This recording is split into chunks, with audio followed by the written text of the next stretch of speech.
This is a video by Richpin. Today we're hooking up a remote starter switch. This is what the switch looks like. Now these come in handy when, say, you want to do a compression test and you don't want to disable your ignition system or your fuel system. You just hook this up and you're ready to go.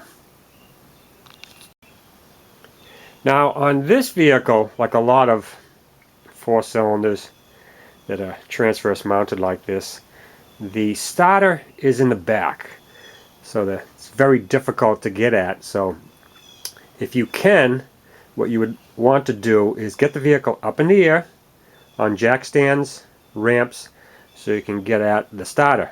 Now what we're going to do today is we're going to show you how to do it without putting it onto jack stands or ramps.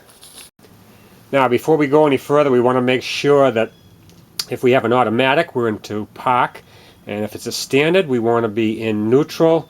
Pull up the brake, make sure that the car is secure. Now in the Saturn, we want to remove the top of the air box and the air intake.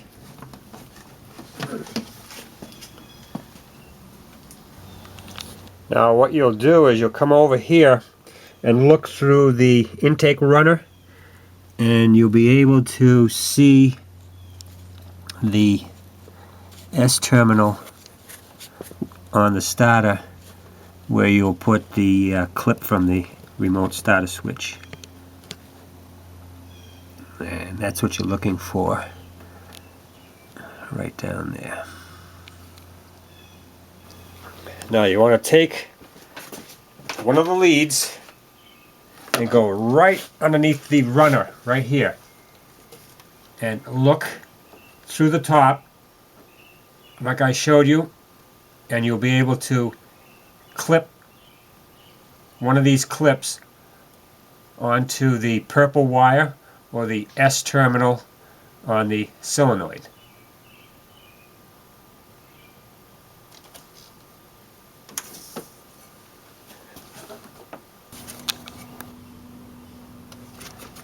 Okay, now we want to take the clip, go onto the S terminal of the starter solenoid,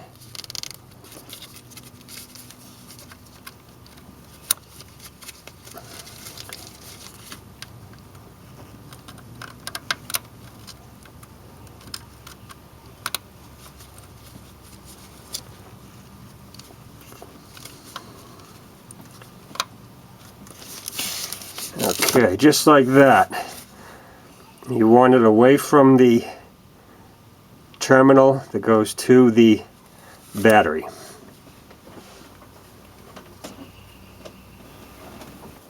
Now we want to take the other end of the lead from the starter switch and put that to the positive terminal of the battery.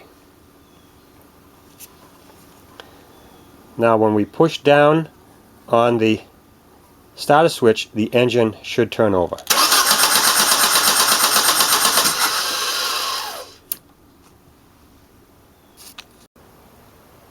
And that's all there is to hooking up a remote starter switch on your vehicle.